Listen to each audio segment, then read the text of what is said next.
نحمده ونصلي على رسوله الكريم اما بعد فاعوذ بالله من الشیطان الرجیم بسم اللہ الرحمن الرحیم وما ارسلناک الا رحمة للعالمین صدق اللہ العظیم۔ عزیزان گرامی، اللہ رب العزت کا ہم پر بہت بڑا احسان ہے کہ اللہ رب العزت نے ہمیں وہ رسول عطا فرمایا، وہ نبی عطا فرمایا جو تمام جہانوں کے لیے رحمت بن کر آیا۔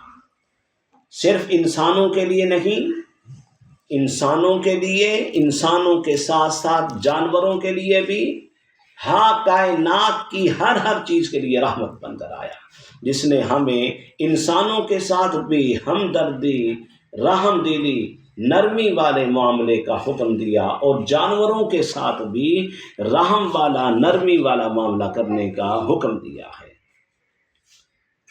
آقا نامدار سرکار دو جہاں صلی اللہ علیہ وسلم کی آمد سے پہلے عرب میں بڑے ہی سنگ دلانہ طریقہ رائج تھا۔ راوی حدیث ابو واقد لیثی رضی اللہ تعالیٰ عنہ فرماتے ہیں کہ آپ علیہ الصلاۃ والسلام کی آمد سے پہلے اہل عرب یحبون اسمنۃ الابل ویقطعون الیات الغنم، کہتے ہیں کہ نبی کریم صلی اللہ علیہ وسلم کی آمد سے پہلے اہل عرب زندہ اونٹ کی کوہان کو کاٹ کر وہ کھایا کرتے تھے، جانور کو اسی طرح درست کر دیتے، اس کا علاج کر لیتے، لیکن جو ہے زندہ اس کی کوہان کو کاٹ دیا کرتے تھے، جس سے جانور جو ہے بہت دیر تک جو ہے وہ تڑپتا رہتا، تکلیف میں مبتلا رہتا۔ اور اسی طرح جو دمبے وغیرہ تھے ان کی چکیاں کاٹ کر جو ہے وہ استعمال کیا کرتے تھے۔ یہ گوشت، کوہان کا گوشت اور چکی کا گوشت بڑا مرغوب گوشت تھا، ان کے ہاں بڑا پسندیدہ تھا، اس لیے وہ جو ہے زندہ جانور کے کوہان کو، اونٹ کی کوہان کو اور دمبے کی چکی کو کاٹ کر وہ استعمال کیا کرتے تھے، کھایا کرتے تھے۔ نبی کریم صلی اللہ علیہ وسلم جب تشریف لائے تو آپ نے اس طریقہ کار سے منع فرمایا اور فرمایا ما یقطع من البہیمۃ وہی حیۃ فہی میتۃ لا تؤکل، فرمایا کہ جانور کا جو حصہ گوشت کا کاٹا گیا ہے، فرمایا کہ وہ مردار ہے، اس کو نہ کھایا جائے۔ آپ علیہ الصلاۃ والسلام نے اس کو مردار قرار دیا، حرام قرار دیا، کھانے سے منع فرمایا۔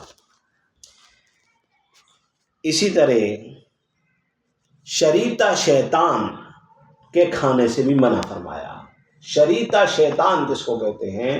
شریطہ شیطان کی راوی نے تعریف یہ کی ہے، فرماتے ہیں کہ زندہ جانور کی کھال کو کاٹ لیا جائے، اس کی گردن کی رگیں جو ہیں نہ کاٹی جائیں، اسی طرح اس کی جو ہے وہ ذبح کیے بغیر، رگیں کاٹے بغیر اس کی کھال کو اتار دیا جائے اور جانور کو اسی طرح چھوڑ دیا جائے، وہ تڑپ کر تکلیف میں مبتلا ہو کر مر جائے۔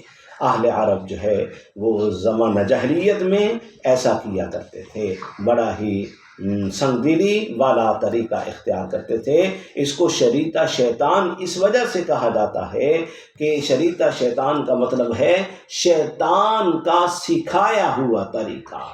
اس طرح کسی جانور کو تکلیف پہنچانا، اس کے ساتھ ظلم کرنا، زیادتی کرنا، یہ شیطان ہی بتلا سکتا ہے، سکھا سکتا ہے، یہ رحمان کا بتلایا ہوا طریقہ نہیں ہے۔